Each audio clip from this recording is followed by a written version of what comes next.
Books are what I like the best. They are not just toys like all the rest. That break, or get old, or don't what to play. A book gets better every day. Sit down and open it, soon you'll find. A whole new world jumps up in your mind.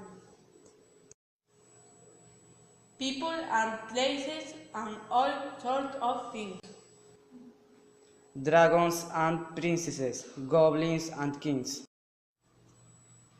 Dinosaurs walking there like thunder. Ancient Egyptians who make you wonder. And perhaps the most interesting story of all,